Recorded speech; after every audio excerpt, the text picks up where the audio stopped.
जय श्री कृष्णा। कैसे हैं आप लोग? फ्रेंड्स, आज की चर्चा जो होने जा रही है शनि के एक ऐसे योग की होने जा रही है जो कि बेहद महत्वपूर्ण है। जब किसी व्यक्ति के पास अगर पूछिए तो उसके जीवन में सर्वाधिक महत्वपूर्ण क्या है, निस्संदेह उसका जवाब होगा धन। धन कहाँ से आता है? आजीविका से। जो भी आप बिजनेस करते हैं, नौकरी करते हैं, वहाँ से धन आता है। और धन वो केंद्र बिंदु होता है जो आपके जीवन को आगे बढ़ाने में आपकी मदद करता है। देखिए, बहुत से लोग इसे जो है तात्पर्य नहीं रखेंगे, क्योंकि बहुत से लोग कहेंगे परिवार ज़रूरी है, बहुत से लोग कहेंगे संतुष्टि ज़रूरी है, बहुत से लोग कहेंगे प्यार ज़रूरी है। लेकिन ये चीज़ अगर उस व्यक्ति से पूछा जाए जो फाइनेंशियल क्राइसिस से गुजर चुका हो, तो वह इस बात को ज़रूर मानेगा कि सबसे महत्वपूर्ण अगर जीवन में कुछ भी है तो वो धन है। धन पर ही आपके पूरे 12 भाव निर्भर करते हैं।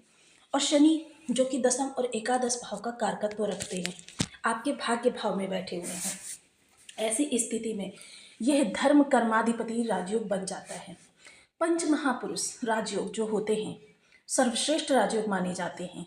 और अगर ये धर्म कर्माधिपति राजयोग अच्छे से काम कर जाए तो यह आपके जीवन में पंच महापुरुष राजयोग से भी ऊपर का राजयोग बन जाता है। अब यहाँ पर यह धर्म कर्माधिपति राजयोग तो शनिदेव ने बना दिया है, लेकिन एक महत्वपूर्ण तथ्य और आया है जिसकी वजह से यह धर्म कर्माधिपति राजयोग बेहद प्रबल हो रहा है। और आगामी 27 से 28 दिन बेहद महत्वपूर्ण रहने वाले हैं आपके लिए, क्योंकि ढैया से गुजरे हुए हैं आप। इस समय पर चारों तरफ से आपको धन की जरूरत पड़ रही है। और जो आपने फाइनेंशियल लॉसेस, फाइनेंशियल क्राइसिस देखे हैं, उनकी भरपाई के लिए यह समय सबसे महत्वपूर्ण कहा जा सकता है। बस आपका प्रयास जो है वो सही तरीके से सही दिशा में हो जाना चाहिए। सफलता आपके कदम चूमती हुई दिखाई देगी। तो आइए जान लेते हैं किस तरीके से ये आपको प्रभावित करने जा रहा है। तो यदि आपके लग्न में 4 नंबर बना हुआ है तो ये राशिफल आपके लिए है। यदि कुंडली में कहीं भी चंद्रमा के साथ 4 नंबर बना हुआ है तो ये राशिफल आपके लिए। कुंडली ना होने की स्थिति में आप इसे नाम राशि से भी देख सकते हैं। यदि अभी तक आपने अपने इस चैनल को सब्सक्राइब नहीं किया है तो प्लीज़ सब्सक्राइब कर लीजिए, वीडियो को लाइक कर दीजिए, चैनल को शेयर कर दीजिए। इससे होगा क्या कि हमारे आने वाले हर वीडियो की नोटिफिकेशन मिल सकेगी आपको सबसे पहले। एक प्यारा सा कमेंट करना बिल्कुल ना भूलें। कमेंट से हमें बहुत मोटिवेशन मिलता है, हौसला मिलता है, और ये पता चलता है कि आप और क्या जानना चाहते हैं। सबसे पहले दृष्टि डालते हैं आपके द्वितीय और तृतीय भाव पर, क्योंकि हमने आपको कुछ समय पहले त्रिकोण के बारे में बताया था। जो ये ट्रायंगल हमारी लाइफ में बनते हैं, 4 ट्रायंगल हमको महत्वपूर्ण रूप से प्रभावित करते हैं। अब ट्रायंगल में कितने भाव होते हैं? 3 भाव होते हैं। त्रिकोण 3 भावों से बनता है, और यह धर्म त्रिकोण, अर्थ त्रिकोण, काम त्रिकोण और मोक्ष त्रिकोण, 4 प्रकार के त्रिकोण हैं। अगर त्रिकोण में से किसी भी भाव का, त्रिकोण का कोई भी भाव प्रबल रूप से एक्टिव हो जाए तो समझ लीजिए उस त्रिकोण से संबंधित आपके जीवन में ऊंचाई मिलनी प्रारंभ हो जाती है। अब ऐसे में देखिए, शनि देव विराजमान है आपके धर्म त्रिकोण में। धर्म त्रिकोण में 3 भाव ये आते हैं, लग्न, पंचम और नवम।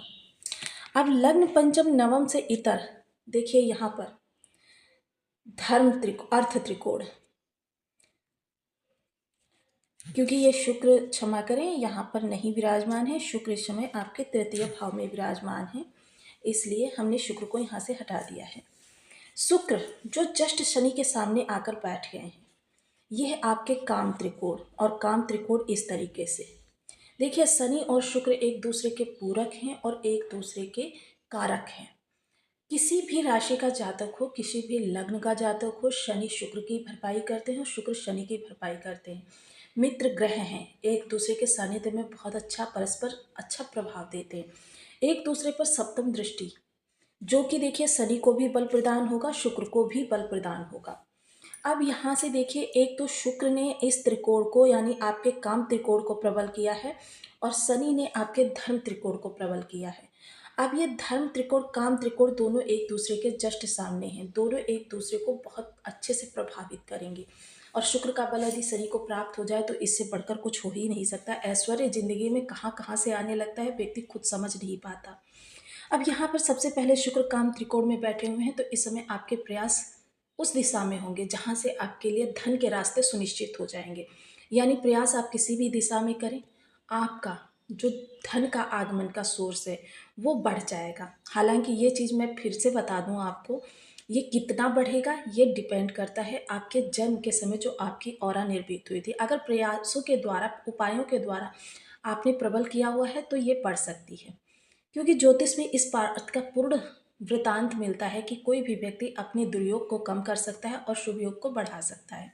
अब ये पंच महापुरुष राजयोग को प्रभावी करने वाला जो ये राजयोग आपके जीवन में बन रहा है, सबसे पहले इसका प्रभाव जो है आपके 12 भावों से जुड़ गया है, क्योंकि धर्म कर्माधिपति राजयोग भाग्य भाव में बनता है। और जब ये भाग्य भाव में बनता है तो इसकी जो प्रभावशाली क्षेत्र होते हैं, लग्न और भाग्य, मैंने हमेशा आपको बताया है कि दो भाव ऐसे होते हैं जहाँ से संबंधित अगर प्रबलता आ जाए तो फिर आपके जीवन में 12 भाव संबंधी कार्य होने लगते हैं, क्योंकि हर चीज़ में भाग्य का साथ चाहिए होता है। 99 पर जाकर कार्यों को क्यों छोड़ना पड़ता है? आपने तो अपना 100% दिया, भाग्य का साथ नहीं मिला, यानी कि किसी एक छोटी सी कमी की वजह से, और वो छोटी सी कमी भाग्य के साथ ना मिल पाने की वजह से हो जाती है। आपको कार्यों को अधूरा छोड़ना पड़ता है, फिर से नए सिरे से जीरो से प्रारंभ करना पड़ता है। ये सारी चीज़ें इस दौरान आपकी बिल्कुल भी नहीं होंगी। आप 12 भाव संबंधी जो भी प्रयास करेंगे उन प्रयासों में आपको सफलता प्राप्त होने वाली है। वहीं शनि की शुभ स्थिति इस समय आपके जीवन में, क्योंकि आजीविका के कारक है, आजीविका संबंधी कोई भी बड़ा कार्य करने के लिए आपको प्रेरित करती हुई दिखाई देगी। जीवन में जो ये उतार चढ़ाव के अवसर थे, ये 27-28 दिनों के लिए इन्हें भूल जाइए और पूरा फोकस कर दीजिए अपने कार्य पे। लेकिन क्या है, शनि दूरदर्शिता के कारक हैं। दूरदर्शिता को विशेष स्थान दीजिएगा अपने सोचने समझने की शक्ति में। यह आपके लिए बेहद ही महत्वपूर्ण रहने वाला है। अब इस प्रभाव के योग को प्रबल करने के लिए देखिए, मोस्टली लोग क्या कहते हैं कि उनके ग्रह योग अच्छे बैठे हुए बर्थ चार्ट में भी, और देखिए गोचर में भी आपके लिए हमेशा शुभ योग निर्मित होते ही रहते हैं, लेकिन लाभ नहीं मिल पाता है। इसके लिए मैं आपको एक छोटा सा उपाय बता रही हूँ, क्योंकि शनि राहु केतु के द्वारा देखिए एक ऐसा योग बनाया जाता है जिसे पितृदोष कहा जाता है। और ये 12 होते हैं, यानी किसी भी राशि में बैठे, किसी भी भाव में बैठे, आपको प्रभावित अवश्य करेंगे। लेकिन क्या होता है, कभी कभी अनजाने में ही हमसे कुछ ऐसा कार्य हो जाता है जिसकी वजह से ये दोष समाप्त हो जाता है, तो फिर हम सफलता की सीढ़ी चढ़ते चले जाते हैं। लेकिन जिनका ये दोष शांत नहीं होता उनके लिए एक विशेष उपाय देखिए, छोटे छोटे से उपायों से हम बहुत कुछ बदल सकते हैं। सबसे पहले तो धर्म स्थान पर जाने की आदत बना लीजिए। जो भी आपके निकट का धर्म स्थान हो, 5 मिनट वहाँ पर जाइए, किसी भी समय जा सकते हैं। आराम से वहाँ पर बिल्कुल निश्चिंत होकर बैठिए, 5 मिनट बैठिए और फिर वापस आ जाइए। एक तो ये है, आपको नित्य करना है। जब भी समय मिले तीर्थ यात्रा जाइए, क्योंकि जब भी हम तीर्थ या धर्म स्थान जाते हैं तो हमारा नवम भाव प्रबल होता है, एक्टिव होता है, जिसका लाभ हमें हम हर क्षेत्र से प्राप्त होता है। दूसरा क्या है, जब भी हमें पितृदोष या बहुत अच्छे योग होते हुए भी हमें सफलता ना मिले, ऐसी स्थिति में हमें क्या करना है, जब भी आप पूजा करने जाएं, देखिए घर में सभी लोग नित्य सिर तो झुकाते ही हैं, एक छोटा सा मंदिर बना कर रखते हैं, एक दीपक एक्स्ट्रा जलाइए। एक दीपक एक्स्ट्रा जलाएंगे तो देखिए, ये पूजा स्थान में नहीं जलाना है, थोड़ा सा हट कर रख दीजिए। एक दीपक एक्स्ट्रा जलाइए और उस दीपक को आप कुल देवता और पितृ देवता के नाम से समर्पित कर दीजिए।